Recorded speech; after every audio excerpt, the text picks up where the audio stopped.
He was Caleb Blackwood, the heir to the largest, most ruthless cattle empire in the Arizona Territory, a man forged in dust and discipline.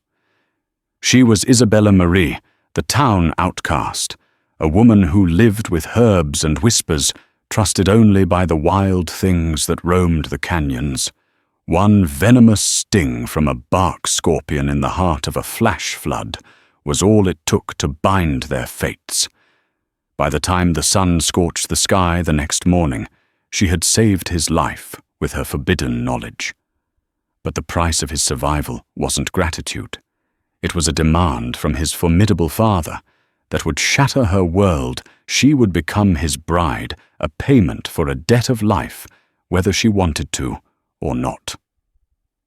This is the story of how a forced union became a battle for survival truth and a love more dangerous than any poison. The sky over Redemption Gulch had been the color of a day-old bruise for 3 days straight. The air, thick and heavy, promised a reckoning. For Isabella Marie, that reckoning was usually just the scornful glances from the townsfolk when she came in for supplies, their whispers following her like burrs on a saddle blanket. They called her Hedge Witch Charmer, a woman who communed with things best left alone. It was a reputation inherited from her mother, a legacy of herbal knowledge in a world that preferred prayer and laudanum. Isabella's small, sturdy cabin was nestled deep in a box canyon, a good 2-hour ride from the sanctimonious stairs of the town. Here she was sovereign.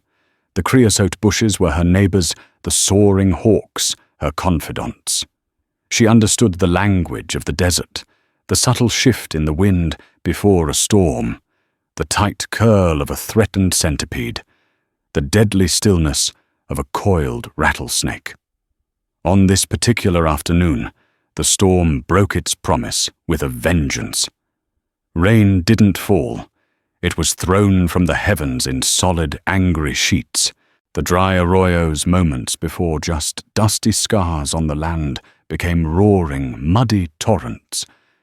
Isabella was securing the shutters of her cabin when she heard it, a sound that didn't belong to the storm's symphony. It was the terrified guttural scream of a horse, followed by a human cry, sharp and abruptly cut off. Her instincts, honed by a life of solitude and observation, screamed at her. No sane person would be caught in Weaver's Ravine during a flash flood. She grabbed her oilskin coat and her satchel of remedies, her heart pounding a rhythm against the thunder.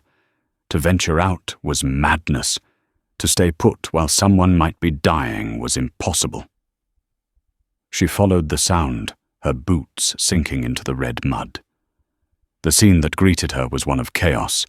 A magnificent black stallion, its eyes wide with terror, was trapped against a rockfall, one leg bent at an unnatural angle. A few yards downstream, half submerged in the churning water and pinned by a fallen cottonwood branch, was a man. His face was pale, his lips already tinged with blue. Isabella didn't hesitate.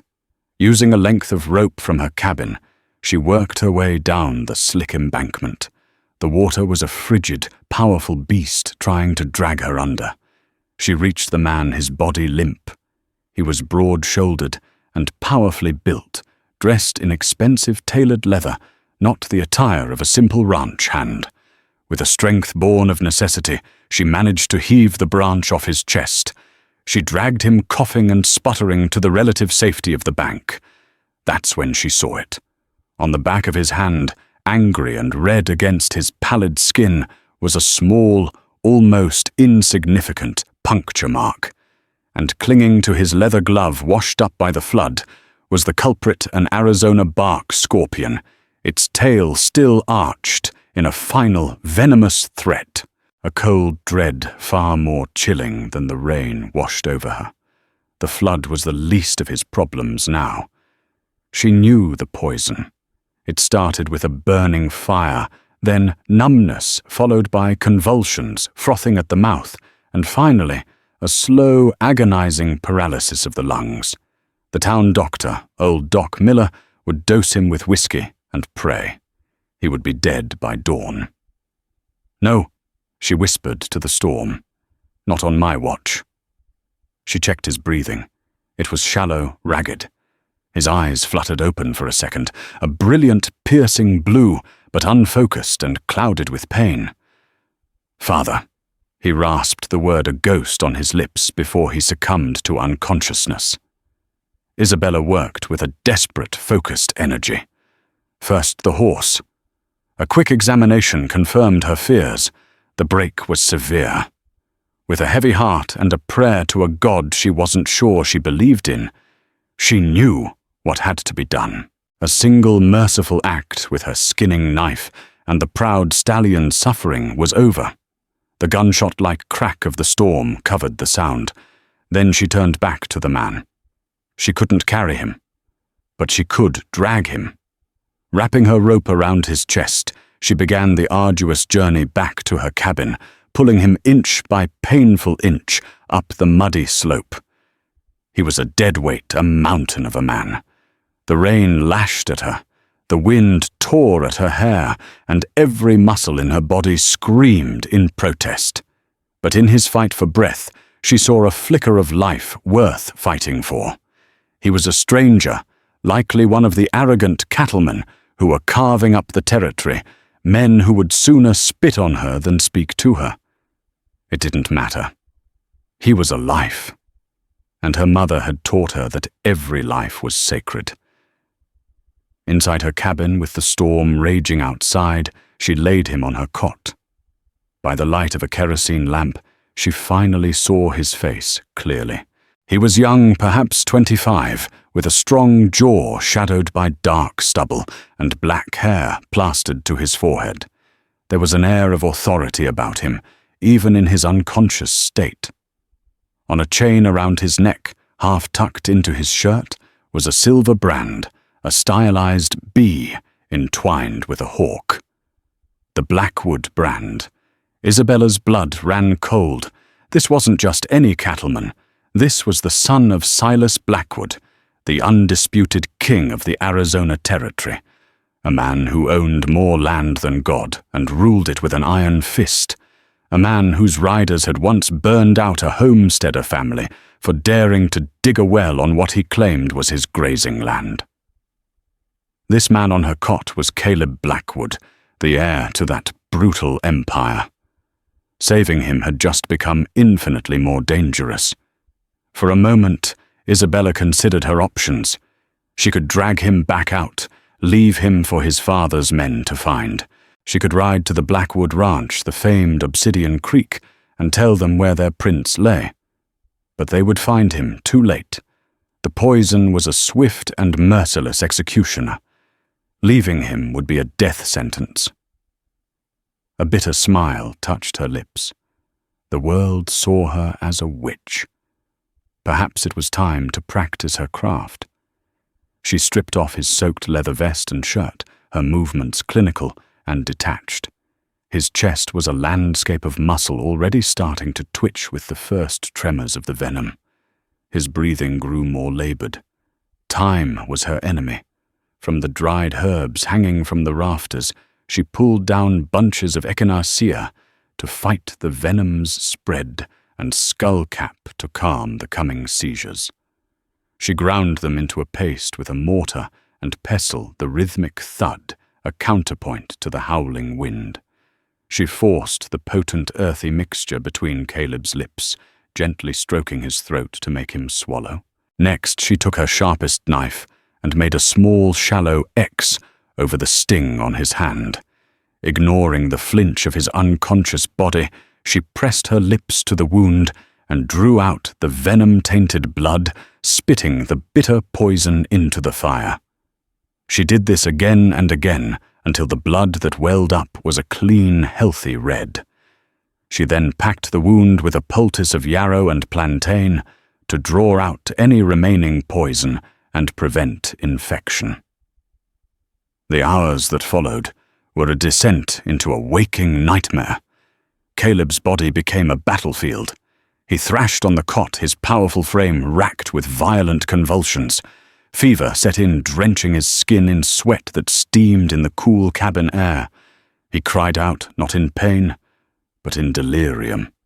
He spoke of stampedes, of long cattle drives, of a woman named Seraphina, with laughter like wind chimes. And he spoke of his father. "No, sir. I checked the fences myself," he'd mutter, his voice strained. "The McCorbins wouldn't dare. Not again." Then his tone would shift, becoming pleading, almost boyish. "I did as you asked, father. Always. Am I strong enough?" Isabella listened as she worked, sponging his fevered brow, forcing sips of willow bark tea between his clenched teeth, holding him down during the worst of the seizures. She felt like an eavesdropper on a man's soul. This Caleb Blackwood wasn't just the arrogant heir she'd imagined. He was a son desperate for the approval of a formidable father. He was a man haunted by rivals and responsibilities. She began to see the person beneath the brand. Sometime before dawn, the worst of it passed. The convulsions ceased, the fever began to recede, and his breathing, though still shallow, became even and steady. He fell into a deep, natural sleep. Exhausted, her body aching and stained with mud and herbs, Isabella slumped into a chair by the fire. She had done it. She had stared death in the face and forced it to blink. She had saved the life of a Blackwood. She must have dozed off because the next thing she knew, the weak morning light was filtering through the cabin window, and a pair of impossibly blue eyes were watching her. Caleb was awake, his gaze clear and sharp. He tried to sit up, wincing as his muscles protested. "Easy now," Isabella said, her voice rough with fatigue. "You've been through a war." He looked around the small cabin, taking in the drying herbs, the overflowing bookshelves, the faint smell of smoke and earth. His eyes landed on his own bare chest, then on her. There was confusion, then a dawning comprehension. "The storm, my horse," he began, his voice raspy. "The scorpion." He looked at his bandaged hand, then back at her face. You saved me." Isabella simply nodded, offering him a tin cup of water. "Drink. You're dehydrated." He drank gratefully, his eyes never leaving her. "I'm Caleb Blackwood." "I know," she said flatly. The name hung in the air between them, a chasm of power, wealth, and reputation. A tense silence fell, broken only by the dripping of water from the eaves. He was assessing her, the strange woman, in a simple homespun dress, who had somehow pulled him back from the brink. She was assessing him, the powerful man made vulnerable now, looking at her not with scorn, but with a bewildered sort of gratitude. The moment was shattered by the sound of approaching horses. Not one or two, but a dozen or more. They were moving fast with purpose. Caleb's expression hardened. "My father." Isabella's stomach clenched. She moved to the window and peered out. A group of riders, grim-faced and heavily armed, were surrounding her small cabin. At their head was a man who seemed carved from the same granite as the mountains themselves. He was older, with a mane of silver-streaked black hair and a beard that couldn't conceal the cruel set of his jaw.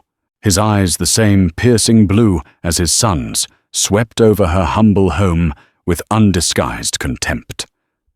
Silas Blackwood had arrived.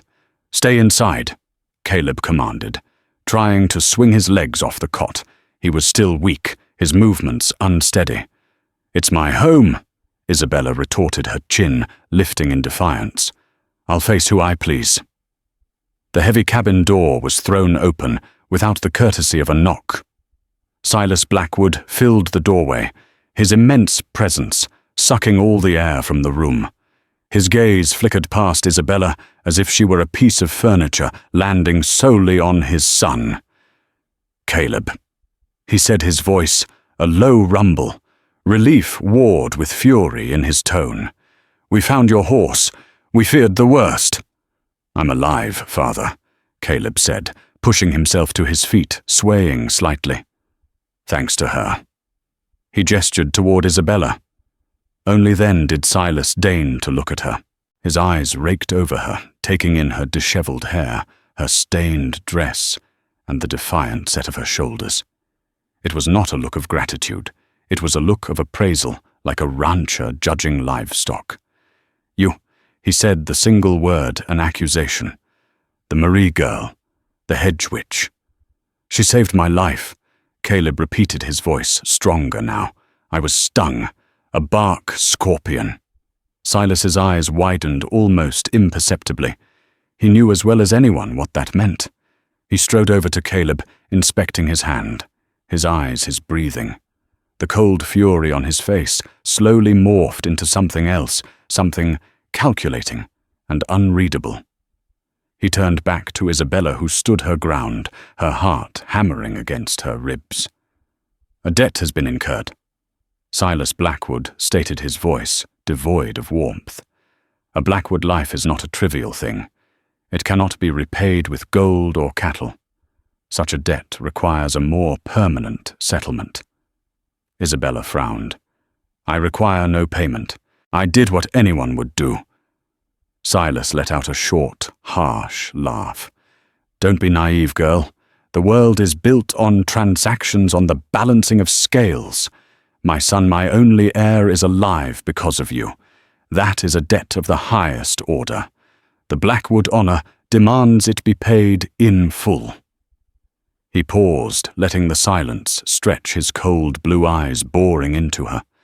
Caleb watched him, a sense of dread dawning on his face.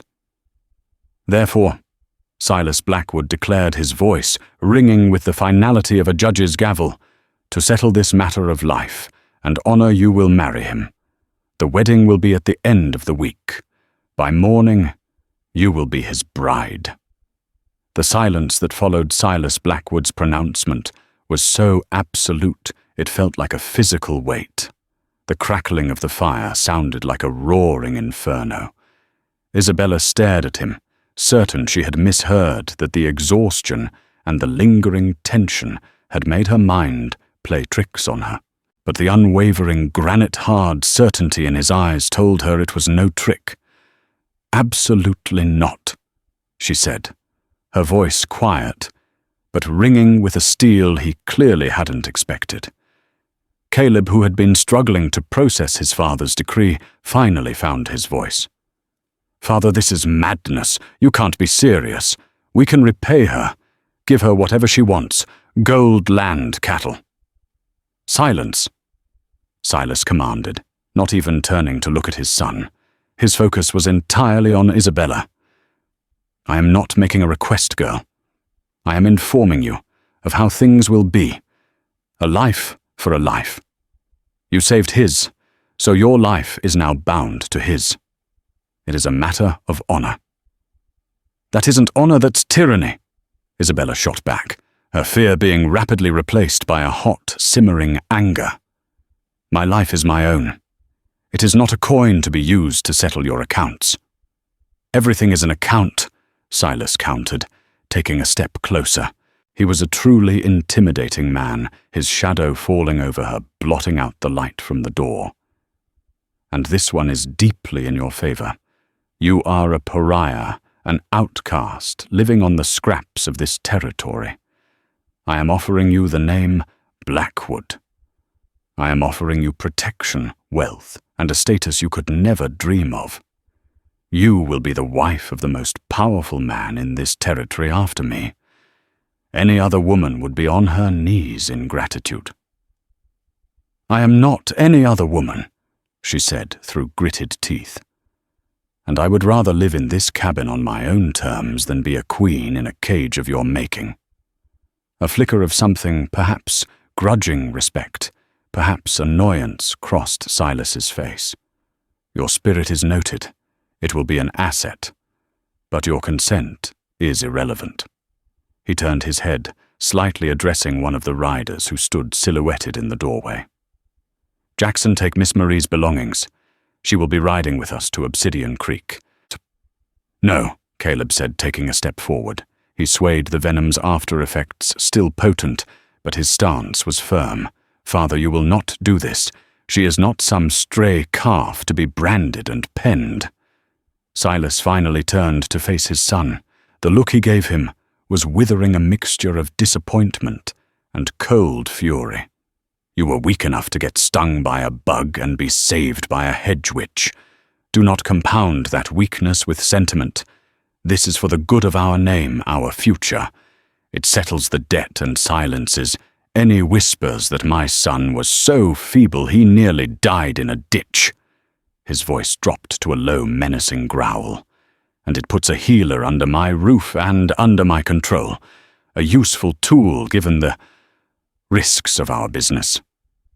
The truth of it, cold and sharp, pierced through the talk of honor.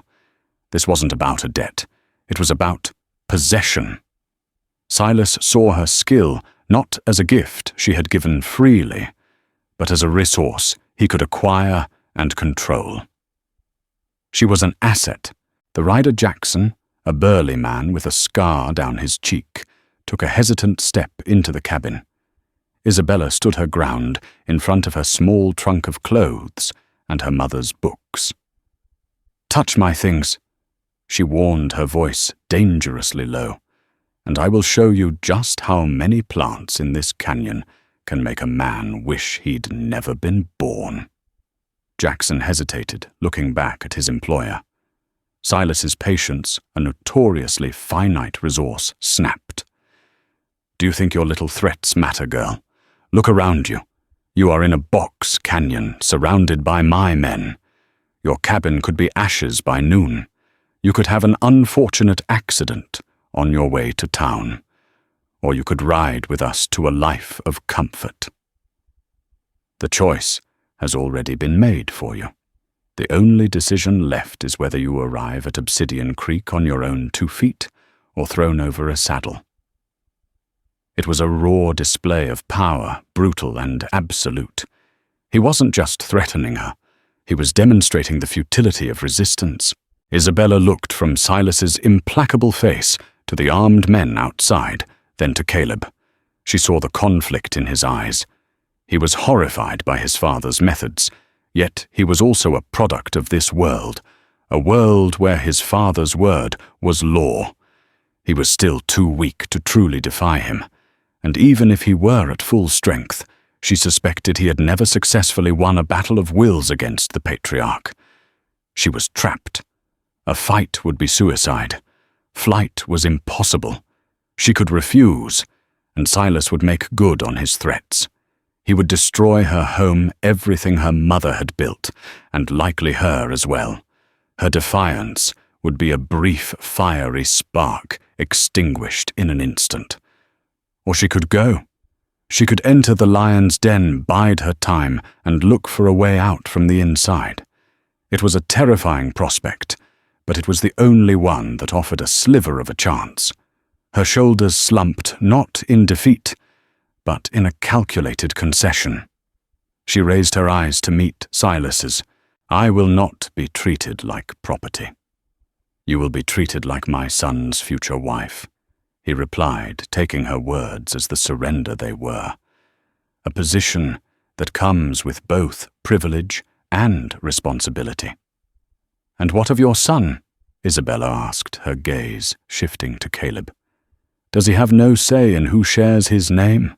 Caleb looked from her to his father, his jaw tight with a mixture of shame and frustration. "My father makes his own counsel." He said the words tasting like ash in his mouth. It was a confession of his own powerlessness. Silas smirked, a cold, triumphant expression. "He will do his duty as he always has. Jackson, leave her things. She will have new ones at the ranch. Prettier things. Help my son to his horse. Miss Marie, you will ride with me." He intended to separate them immediately, to prevent any alliance from forming. Isabella felt a wave of cold dread, but she held her head high as she walked out of the cabin, the home that had been her sanctuary, and into the custody of the Blackwoods. The sun was higher now, casting harsh shadows across the canyon.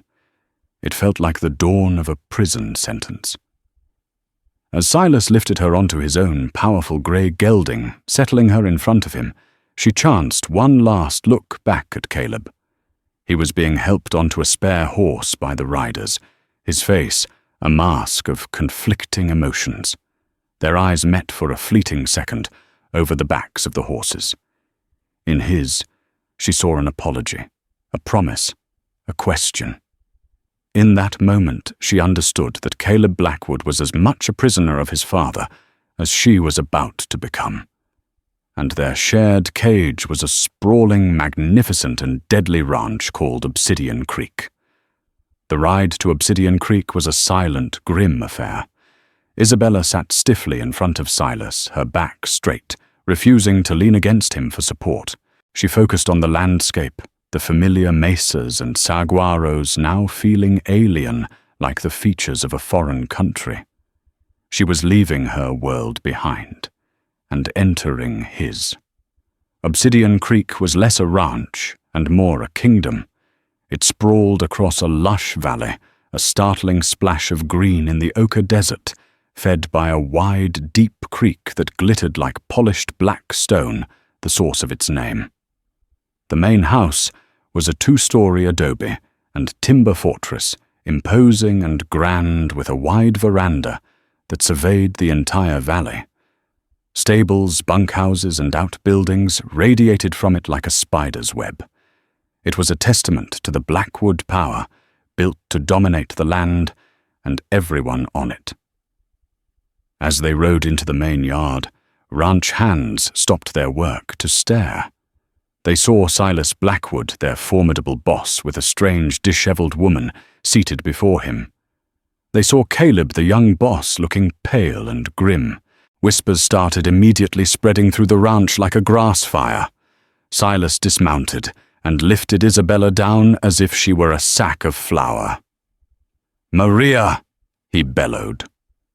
A stout, middle-aged woman with kind, worried eyes and greying black hair pulled into a tight bun hurried out of the main house. "Si, Senor Blackwood. This is Isabella Marie. She is to be Caleb's wife." Silas announced, his voice carrying across the yard, quelling all whispers with its shocking authority. "She is to be given a room, a bath, and new clothes. See to it that she is treated with the respect due her new station." Maria's eyes widened, her gaze darting from the imperious Silas to the defiant young woman, then to the weary Caleb. She saw the whole story in a single practiced glance. "Of course, senor," she murmured, her expression carefully neutral. "This way, senorita." Isabella followed Maria into the house, leaving the tense tableau of father and son in the yard. The interior was as imposing as the exterior. Dark, heavy furniture, polished to a high sheen, sat on expensive Navajo rugs. The walls were adorned with the heads of deer elk, and one particularly massive longhorn steer. It was a house built by a man who conquered things. It was cold, masculine, and utterly devoid of softness. The room she was given was luxurious, with a large 4-poster bed, a rosewood wardrobe, and windows that looked out over the sprawling Blackwood lands. A copper tub was already being filled with hot water by 2 young servant girls who kept their eyes downcast. On the bed lay a selection of dresses in silk and fine cotton, more finery than Isabella had seen in her entire life. It was a beautiful cage, but a cage nonetheless. After she had bathed and reluctantly dressed in a simple but well-made blue cotton dress, Maria brought her a tray of food. The housekeeper's professional demeanor had softened slightly. "You are brave," Maria said softly, placing the tray on a small table, "to stand up to him." "It did little good," Isabella replied bitterly. "Sometimes just standing is enough," Maria said, her dark eyes filled with a sad wisdom.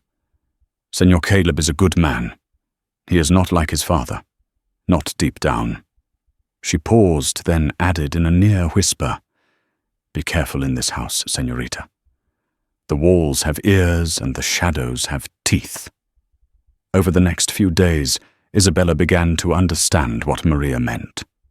Life at Obsidian Creek was a complex dance of fear and loyalty, all revolving around Silas Blackwood. The staff moved with a quiet efficiency that bordered on terror. Silas's word was absolute law, and his moods could shift as quickly as a summer storm. Caleb was confined to his own rooms for the first 2 days, recovering his strength under the watchful eye of his father. Isabella was left to wander the house, and the immediate grounds a prisoner on display. The ranch hands and staff watched her with a mixture of curiosity, pity, and suspicion. She was the hedge witch who had somehow ensnared the young boss, the outsider, who was being forced into their world. On the 3rd day, Caleb sought her out.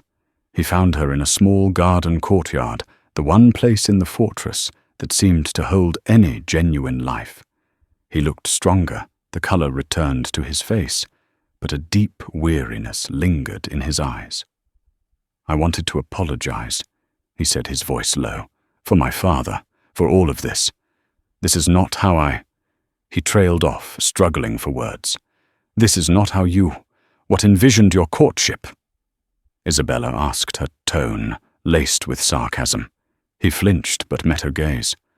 "No, this is not what I want, for either of us. My father, he believes he is acting in my best interest in the interest of our name. His methods are absolute.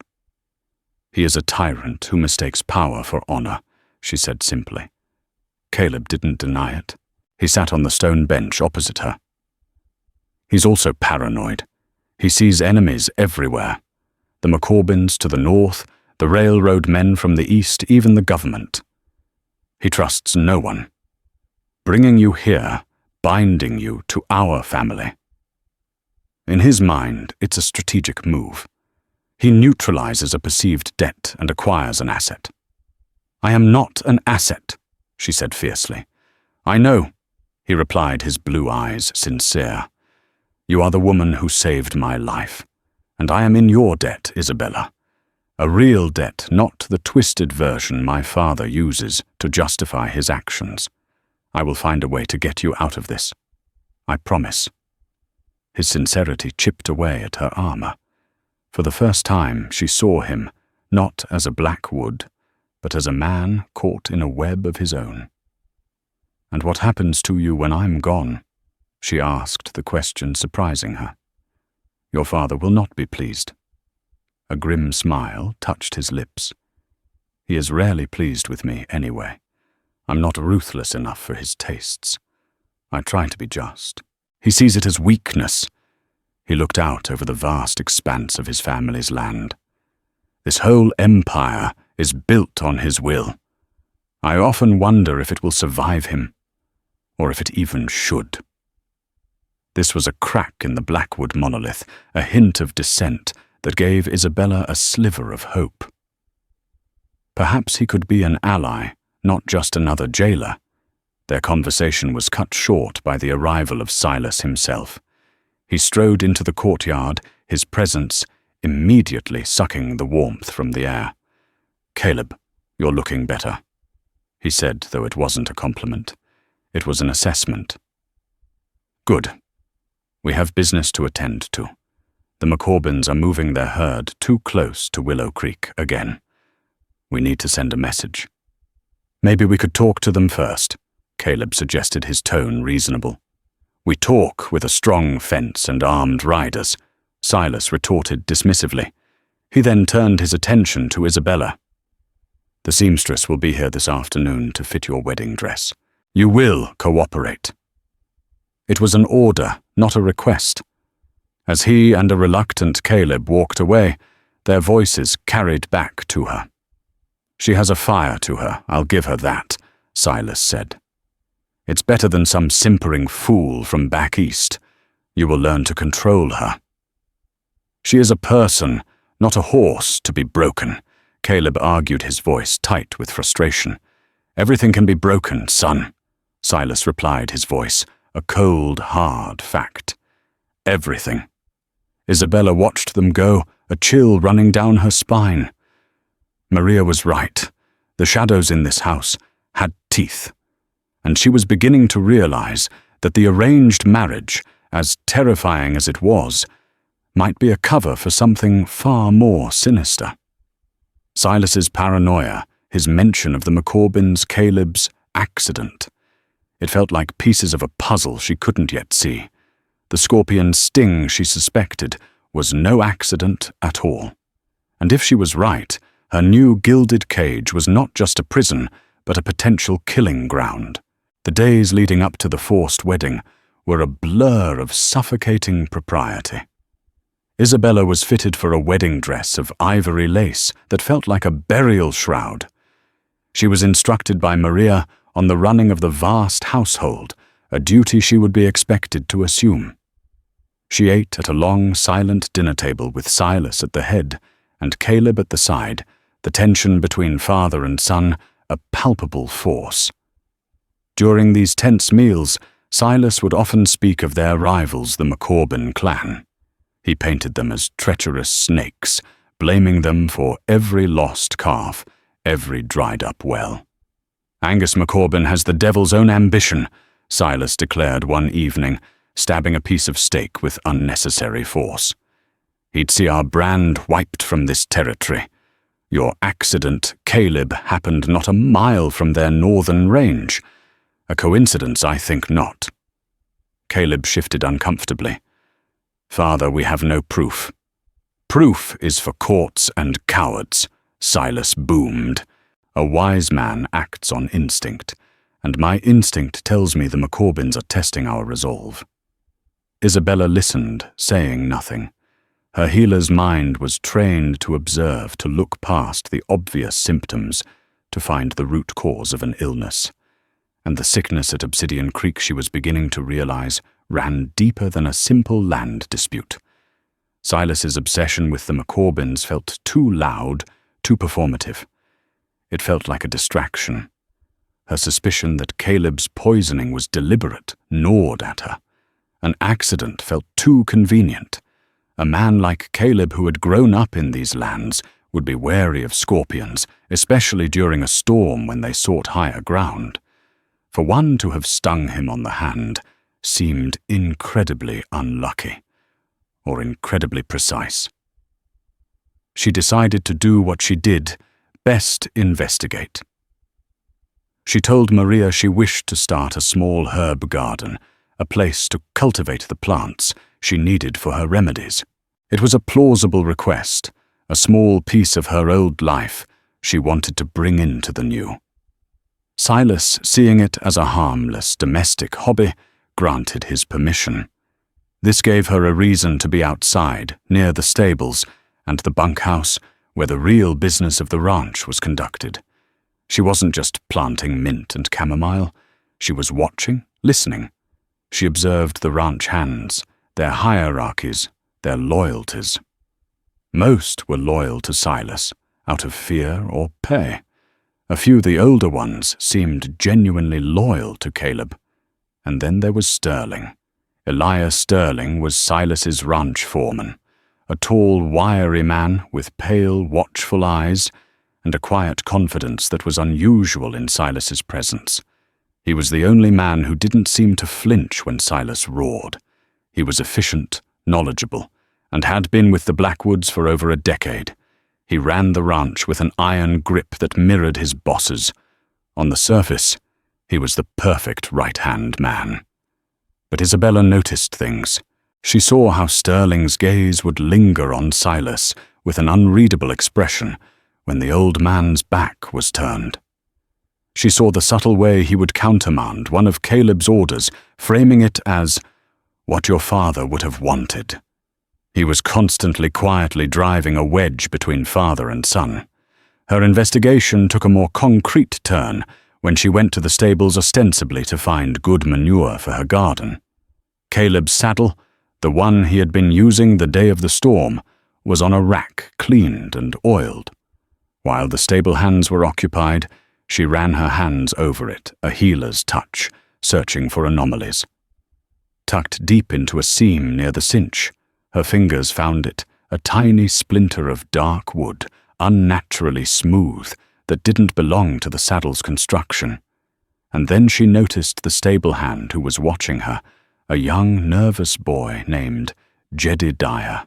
When their eyes met, he flinched and immediately busied himself with a pile of hay, his movements jerky and panicked. That evening she approached Caleb. He was on the veranda, staring out at the empire he was set to inherit, his expression troubled. "I need to ask you something," she began, her voice low. "The day of the storm, where exactly were you when you were stung?" He looked at her, surprised by the question. "I was checking the fence line up by Weaver's Ravine. The storm came in fast. My horse spooked through me. I landed hard, and that's when I felt the sting." "Did you see the scorpion?" "No," he admitted. "It all happened too fast.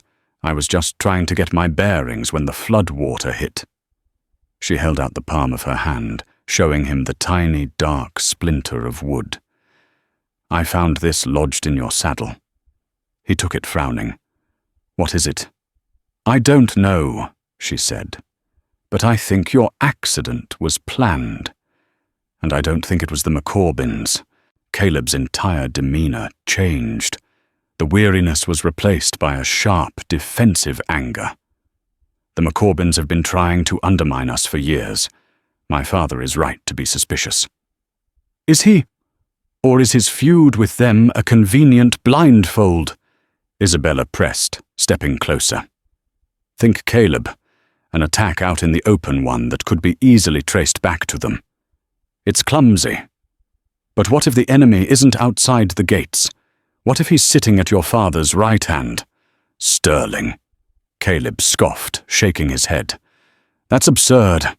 Sterling is my father's most loyal man. He practically raised me on my first cattle drive." "Loyalty can be a mask," she insisted, her voice urgent. "I saw the way the stable hand Jedediah watched me when I found this. He's terrified. He knows something." Caleb looked from the splinter in his hand to Isabella's intense, earnest face. He wanted to dismiss it. His entire life was built on the foundations of his father's worldview, a world of clear enemies and unwavering loyalties. To question Sterling was to question his father's judgment, to question the very structure of their lives. But Isabella's logic was sharp, and her instincts had already saved his life once. The seed of doubt, small and unwelcome, began to sprout. "What are you suggesting?" he asked, his voice barely a whisper. "I'm suggesting we find out the truth," she replied, "before whoever tried to kill you decides to finish the job. Your father's paranoia is pointed in the wrong direction. He's watching the wolves, circling the pasture, but he's missed the serpent he's let into his own garden." The metaphor hung in the air, potent and chilling. For the first time, Caleb looked at his home not as a fortress, but as a place of hidden dangers. And he looked at Isabella, the woman he was being forced to marry, and saw not a victim or a complication, but a vital, and perhaps the only ally he had. The alliance between Caleb and Isabella was solidified in the shadows of Obsidian Creek, a partnership born of shared danger. Their focus narrowed onto a single, unwilling accomplice, the young stable hand Jedediah. They found him in the dim, lantern-lit stables, the air thick with the scent of hay and leather. Caleb approached, first his presence alone, enough to make the boy flinch. "Jed," he began, his voice low, and even, "I need the truth about the morning I was stung. You saddled my horse." "Yes, sir, Mr. Caleb," Jedediah stammered, refusing to meet his eyes. Isabella stepped out from the tack room, her quiet intensity more unnerving than any threat. "The poison from that scorpion is a cruel thing," she said, her voice soft yet chilling. "It shuts down the body piece by piece. The victim is trapped, unable to move or breathe until their heart gives out. That's the death that was planned for him. The boy's face turned pale. He dropped the currycomb he was holding. "We know you were involved," Caleb said, his voice hardening slightly. "But we also know you were used. Tell us who gave you the order, and I will protect you from my father's wrath. I give you my word." That was all it took. The boy's fearful silence broke, and the truth spilled out in a torrent of whispered, terrified words. It was Mr. Sterling, the foreman. He gave me a small wooden box and a silver dollar. He said it was a good luck charm for your ride, and that I was to put it in your saddlebag and tell no one. I swear I didn't know what was inside. I swear it. Caleb felt a cold wave of betrayal wash over him. Elias Sterling, the man who had taught him to rope and ride the man his father trusted above all others. It seemed impossible, yet the pieces fit with horrifying precision. The splinter Isabella found was from the box. The good luck charm was a vessel for an assassin. Later that night, in the privacy of the grand dark library, the full scope of the treachery became clear. "He wasn't just trying to kill me," Caleb said, pacing before a cold fireplace. The words tasted like poison in his own mouth. "If I had died, my father would have blamed the McCorbins. He would have started a war. A war that would have left your father grieving and distracted," Isabella added, picking up the thread of the conspiracy. "He would have needed someone strong and reliable to manage the ranch, to lead the riders. He would have turned to the one man he trusted completely. Sterling." Caleb finished the name, now a curse. He planned to use my corpse as the first shot in a war that would make him the most powerful man on this ranch, maybe in the whole territory. The sheer cold-blooded ambition of the plan was staggering. Sterling hadn't just aimed to kill the heir. He'd planned to set the entire region on fire to forge his own empire from the ashes. "We have to tell my father," Caleb declared, his hand clenching into a fist. "No," Isabella countered, immediately stepping in front of him. "Think, Caleb. Right now it is the word of a frightened stable boy against your father's most loyal foreman. Who will he believe? He'll think I've turned you against him, that we've concocted this story. He'll crush Jedediah to silence him and put me back in my cage." She was right. Silas Blackwood's world was built on his own certainties. Challenging them directly was futile. "Then what do we do?" Caleb asked, the frustration evident in his voice. "We can't let him get away with it. A snake doesn't abandon its hunt just because the first strike missed," Isabella said, her eyes glinting in the lamplight. "He still sees you as a target. So we give him one. We set a trap and we catch the snake ourselves." The plan was dangerous, but simple. The next morning at breakfast, Caleb calmly announced his intentions. "I'm riding out to the northern fence line again," he said, looking at his father. "I want to see the damage at Weaver's Ravine for myself." Silas nodded in approval. "Good. A show of strength." Isabella watched Sterling from across the table. The foreman's face was a placid mask, but his hand paused for a fraction of a second, his fork hovering over his plate. It was all the confirmation she needed. An hour later, Caleb rode out, a lone figure moving toward the rugged canyons. But he was not alone. From a distance, Isabella followed, accompanied by Gus, a grizzled old ranch hand whose loyalty was to Caleb personally. They kept to the low ground, using the terrain to stay hidden. They watched from a ridge as Caleb dismounted by the creek, creating a convincing scene of inspecting a broken fence post. The canyon was silent, the air still and heavy with anticipation. Then Gus pointed. "There." It was Sterling. He moved with the quiet grace of a predator, emerging from a rocky outcrop above Caleb's position, a rifle in his hands. He wasn't there to talk. He settled behind a boulder, raising the rifle and taking slow, careful aim at Caleb's unsuspecting back. This time there would be no mistake. The death would look like a sniper's bullet from McCorbin land. "Now, Gus!" Isabella urged. Gus spurred his horse, charging from their cover down the rocky slope. "Caleb, behind you!" he bellowed. The warning shot through the canyon silence. Caleb dove for cover as Sterling, startled, fired wildly. The bullet ricocheted off the rocks where Caleb had been standing moments before. The trap was sprung. Realizing he was discovered and his escape cut off, Sterling's cold calculation gave way to feral desperation. He scrambled down the rocks, his eyes searching for an advantage, a shield. His gaze landed on Isabella, who had moved forward to get a better view. Before she could react, he lunged, grabbing her in a brutal grip. He dragged her in front of him, pressing the hot barrel of his rifle to her temple. "Call him off, Blackwood!" Sterling screamed his voice, a ragged edge of panic and fury. "Tell your man to back away, or your wedding is off for good." Caleb emerged from behind the rocks, his own pistol drawn his face, a furious, unreadable mask. The hunter had become the hunted, and Isabella was now trapped in the center of the deadly standoff. "It's over, Sterling. Let her go." Caleb commanded, his voice a low growl of controlled fury. He had Maried slowly, his pistol aimed not at the foreman, but at the space between them, a clear threat. "Over!" Sterling laughed, a ragged, desperate sound. He dragged Isabella back a step, using her as a shield.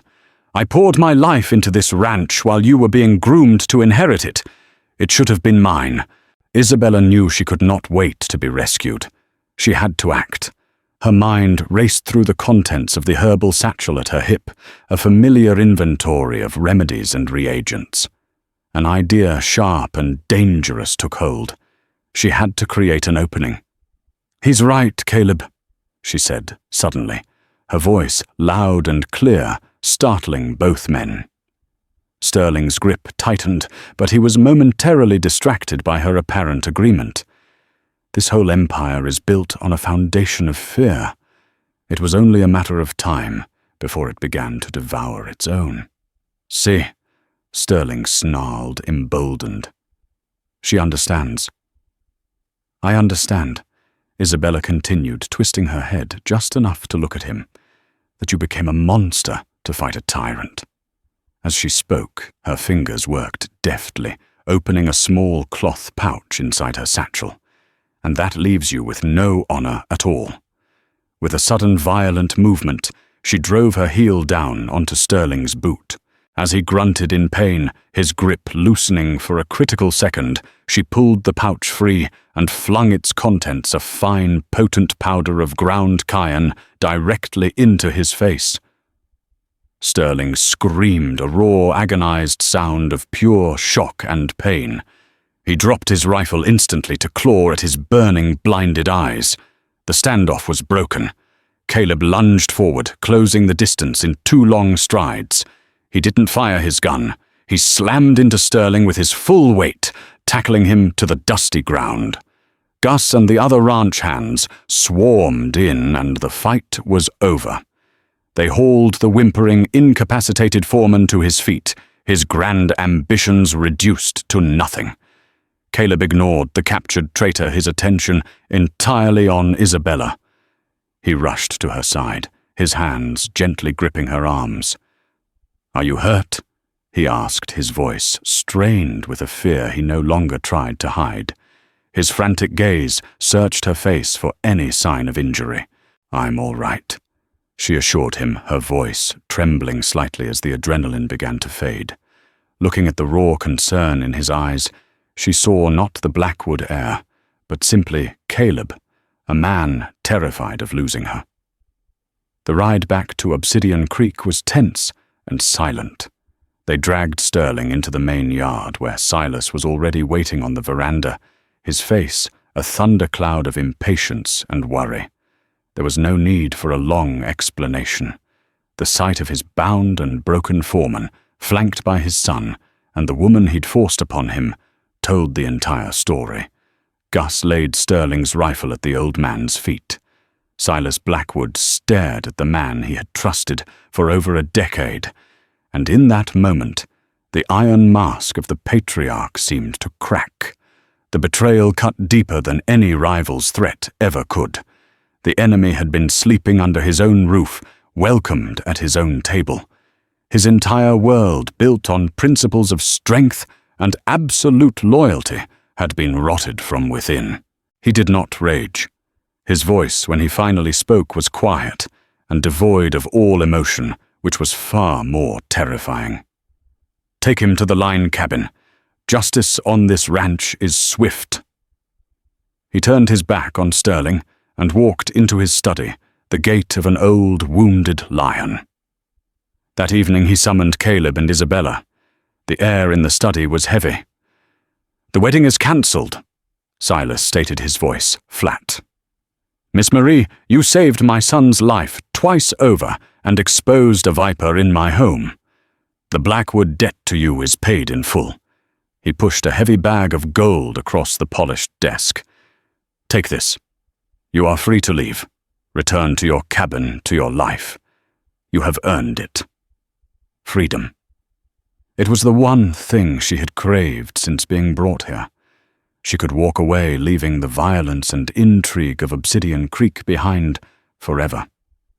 She looked at the gold, a fortune that could guarantee her a life of ease. Then she looked at Caleb, who stood silently beside her, his face tense, leaving the choice entirely to her. She met Silas's gaze and pushed the bag of gold back across the desk. "I don't want your money." Then she turned to face Caleb, her heart resolved. "Your father offered me a gilded cage to settle a debt. You're offering me my freedom. But I don't want either." His brow furrowed in confusion. "Isabella, what do you want?" "A partnership is not a transaction," she said, her voice soft but strong. "It's a choice made freely. If you want me to stay, then ask me. Not as a payment for a debt, not as a duty to your name, but as a man asking a woman to be his equal. Ask me to build something new with you." A slow understanding dawned on Caleb's face, chasing away the shadows of fear and doubt. A genuine smile, the first she had ever truly seen, lit up his eyes. He stepped forward and took both of her hands in his. "Isabella Marie," he said, his voice clear and filled with a new, quiet confidence that was all his own. "I am not asking you to pay a debt. I am asking you to share a life. Stay with me. Not in my father's house, but in our home. Let's build a future where strength is found in trust, not fear. Be my partner, my ally, be my wife." Looking into his eyes, she saw her future. It wasn't the quiet solitude she had once cherished, but a shared adventure, a life of purpose, beside a man she respected and had grown to love. "Yes," she breathed, a smile finally breaking through. "Yes, I will." And so the outcast healer and the cattle baron's son began a new chapter, not on the terms of a tyrant's decree, but on their own. Theirs was a union that forever changed Obsidian Creek, replacing old fears with a new kind of strength, one founded on mutual respect and a hard-won trust. Isabella's garden grew, and with it a new era for the Blackwood name, one where wisdom was valued as much as wealth, and where honor was found not in settling debts, but in the courage of the heart. Their story became a quiet legend in the territory, a testament to the fact that sometimes the most dangerous poison isn't from a scorpion's sting, but from the lies we tell ourselves, and the most powerful antidote is always the truth. If you were captivated by Isabella and Caleb's journey from a forced betrothal to a true partnership, please show your support by hitting that like button. Share this story with someone who loves a tale of romance and resilience.